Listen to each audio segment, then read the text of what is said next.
Aujourd'hui, la série Far Cry est devenue l'une des propriétés intellectuelles championnes d'Ubisoft, parmi sa série de jeux à monde ouvert AAA, comme Assassin's Creed, Watch Dogs et les différents Tom Clancy, à tel point qu'elle commence à attirer de grands talents hollywoodiens, comme en témoigne le fait que Far Cry 6 compte dans ses rangs le sinistre Giancarlo Esposito, alias Gustavo Fring, de Breaking Bad, dans le rôle de son redoutable méchant tyrannique.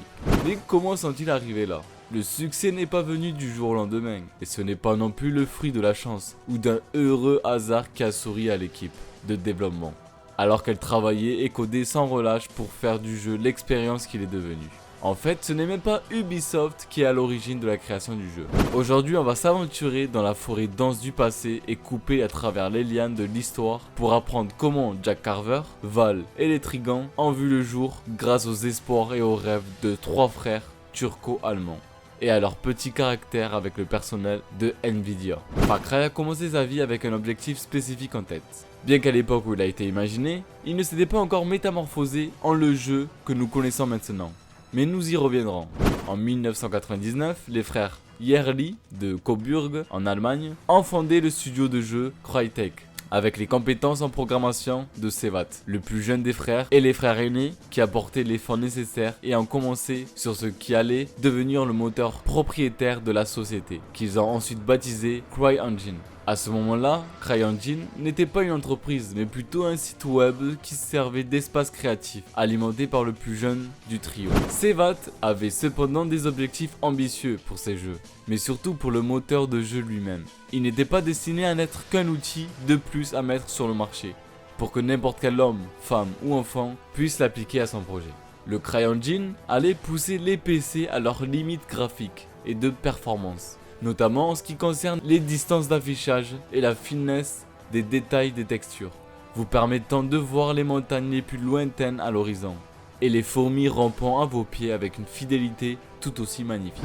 Après avoir créé environ 3 jeux avant celui qui allait devenir Far Cry, avec l'aide d'un mélange de programmeurs, d'artistes et de codeurs talentueux qu'ils avaient réunis en ligne au premier jour d'internet, Sevat Yerli a saisi une dernière chance d'entrer dans l'industrie du jeu vidéo, avant de céder et de raccrocher définitivement. Il a persuadé ses frères et sœurs, Avni et Farouk, de l'accompagner à Los Angeles à l'événement phare de l'industrie, l'E3 de 1999, afin de faire un effort pour leur projet avant d'abandonner ce qu'ils ont accepté. Sevat a gravé les 3 jeux réalisés avec leur moteur sur un CD, l'a mis dans ses bagages et a sauté dans l'avion pour la côte ouest des États-Unis avec ses frères. Après un parcours tumultueux, ils ont été arrêtés à l'aéroport d'Heathrow à Londres parce qu'ils n'avaient pas les bons visas pour se rendre aux États-Unis. Ils n'ont également pas réussi à trouver une chambre d'hôtel et ont donc dormi dans un magasin et ont dû payer plus de 200$ pour poser le pied sur le sol de l'E3. Mais le trio a finalement réussi à s'installer avec son stand.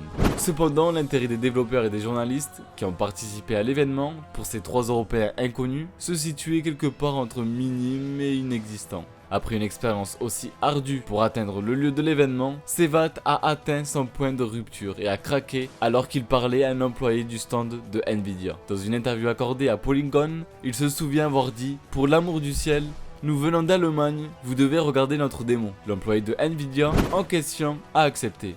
On ne sait pas s'il a apprécié la passion de Sevat ou s'il a eu peur pour sa propre vie. Et les frères ont pu présenter leur jeu X-Isle, Dinosaur Iceland, qui présentait un décor d'île tropicale luxuriante avec différents biomes et environnements. Le tout s'étendant à perte de vue. L'océan caressait doucement les rivages des plages et des dinosaures gargantuesques arpentaient l'île de toute leur foulée, juxtaposée et grossièrement majestueuse. Les journalistes et les spectateurs ne s'en lassaient pas. Et, par conséquence, Nvidia a passé un accord avec les garçons pour qu'ils envoient une copie de X-Isle avec chaque carte produite cette année-là, à savoir la Nvidia GeForce 3, garantissant ainsi que le jeu se vendrait et que les gens auraient le matériel nécessaire pour vivre le jeu comme il se doit. Peu de temps après, le studio de développement éditeur français Ubisoft est venu frapper à la porte des garçons, qui, à ce moment-là, ne s'étaient même pas encore imposés comme l'un des principaux acteurs du secteur, et étaient loin d'être synonymes du genre du monde ouvert, comme ils le sont aujourd'hui, et a demandé que X-Isle soit transformé en un titre AAA complet et a acquis les droits d'édition du jeu. C'est ainsi que sont nés à la fois Far Cry et Crytek en tant que véritable entreprise. C'est à partir de ce moment que le développement, proprement dit, de Far Cry a commencé. Le jeu a conservé son cadre central d'île tropicale afin de pouvoir continuer à mettre en valeur les environnements vastes et peuplés. Mais le jeu ne regorgeait plus de créatures préhistoriques, gigantesques. Les environnements proposés auraient plus de caractère et seraient très variés. Le joueur traversant des zones boisées, des ruines et des temples de style aztèque. Il y avait également des canyons ainsi que des structures artificielles comme des entrepôts, des bases et des laboratoires. L'équipe de conception a également incorporé des éléments d'un havre de nature qui a été presque profané par la technologie moderne de pointe de l'homme, avec des bunkers, des vaisseaux rouillés et décrépits de l'époque de la Seconde Guerre mondiale, diamétralement opposés au laboratoire froid et stérile greffé dans la roche et le gravier par l'antagoniste et son armée. La narration s'est orientée vers une expérience plus concrète et plus réelle avec des personnages humains, et le genre du jeu de tir à la première personne a été officiellement adopté.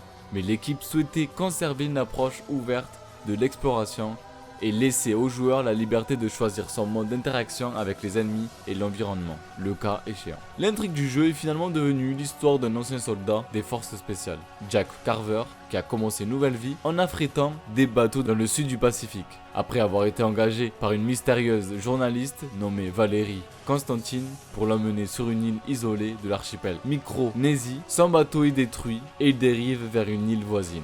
Guidé par un homme appelé Doyle par radio, Jack doit rechercher Val tout en découvrant pourquoi il y a des mercenaires sur l'île et quelle expérience ils sont menés par un scientifique appelé Dr. Kringer et sa société Kringer Corp. Le jeu comprenait également une composante multijoueur avec 3 modes de jeu différents, Deathmatch, Team Deathmatch et un mode de jeu attaque et défense appelé Assaut. Le développement de Far Cry a duré environ 3 à 4 ans et le jeu est sorti sur PC sous Microsoft Windows en mars 2004. Le jeu a été incroyablement bien accueilli par les joueurs et les critiques, les éloges allant à la qualité graphique manifestement magnifique du jeu, les joueurs étant tout simplement émerveillés par les vues inégalées et les horizons luxuriants. Ne privilégiant pas le style à la substance, les gens ont également applaudi l'intelligence artificielle des ennemis, la façon dont les groupes ennemis travaillent ensemble et communiquent pour vaincre le joueur, et la façon dont les joueurs peuvent choisir comment aborder une rencontre,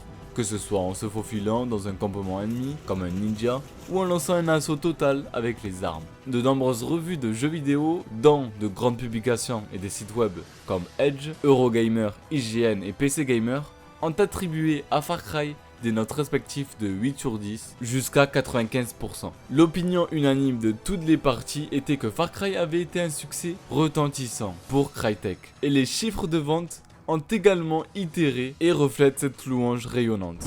Le succès critique de Far Cry était bien beau, mais sans de bons chiffres de vente, Crytek aurait eu du mal à plaider sa cause auprès d'Ubisoft, ou de tout autre éditeur d'ailleurs, pour faire une suite, ou lancer une nouvelle propriété intellectuelle. Heureusement, il n'avait pas à s'inquiéter, car les chiffres de vente du jeu sur de nombreux marchés internationaux étaient plus que positifs. 4 mois après sa sortie, le jeu a été vendu à plus de 700 000 unités. En Allemagne, en Autriche et en Suisse, le jeu s'était vendu à plus de 100 000 unités dans les 3 pays en juin 2004. Ce qui lui a valu le statut du jeu d'or de l'Association of Entertainment Software Germany. Le jeu s'est également vendu à plus de 200 000 unités au Royaume-Uni. Le plus grand succès est venu des États-Unis avec 350 000 exemplaires vendus, ce qui a rapporté à Crytek 11 millions de dollars à la mi-2006. Leur confiance renforcée par le succès retentissant, les frères Yarly ont naturellement voulu passer à des choses plus grandes et meilleures. Dans un effort pour montrer plus ouvertement la force de CryEngine à la communauté des joueurs, Crytek a signé un nouvel accord avec Electronic Arts pour travailler sur ce qui allait devenir le jeu Crysis et sa série successive. Ne voulant pas partager le développeur avec le méchant de pantomime qu'est EA, Ubisoft a acheté les droits de Far Cry. Et la franchise est donc restée dans l'entreprise jusqu'à ce jour. Ubisoft a confié Far Cry à son studio Ubisoft Montréal et l'a chargé de porter et travailler le jeu pour les consoles avec une version prévue pour la PlayStation 2, la Xbox et la Nintendo GameCube. Et ce n'était pas une mince affaire, car comme presque tous les membres d'une équipe de développement vous le diront, la reconception d'un jeu conçu spécifiquement sur PC avec un système de console, ou vice versa, peut souvent être radicalement différente en raison de l'architecture de conception de chaque système. Ce problème a été exaspéré par le fait que CryEngine est un outil puissant qui tirait parti de sa propre composition. Le jeu a dû être considérablement réduit, certaines parties ou missions ont été modifiées ou supprimées, et les niveaux ayant été rendus beaucoup plus linéaires en raison des contraintes des machines sur lesquelles ils devaient tourner. Les versions PlayStation 2 et GameCube ont donc été abandonnées. Mais la version Xbox a survécu et est sortie sous le nom de Far Cry Instinct en 2005. Bien que le jeu n'ait pas le facteur visuel impressionnant de la version originale, Ubisoft a ajouté plus d'armes et des modes multijoueurs ainsi que des capacités et des pièges féraux intéressants et bien accueillis. L'ajout de ces capacités férales a également obligé Ubisoft à adapter quelque peu le scénario, tout en conservant le même arc général. Bien qu'il ne soit pas aussi beau que son père, Far Cry Instinct a tout de même reçu des critiques très positives de la part des médias habituels, avec des notes allant de 7,5 à 9. Le site d'agrégation de critiques, Metacritic, lui attribuant une note de 85 sur 100. Far Cry Instinct a eu une suite et une sorte de remaster en 2006, avec l'extension Far Cry Instinct Evolution pour la Xbox originale et Far Cry Instinct Predator pour la Xbox 360. Cette dernière incluant une version HD de Far Cry Instinct et de Far Cry Instinct Evolution.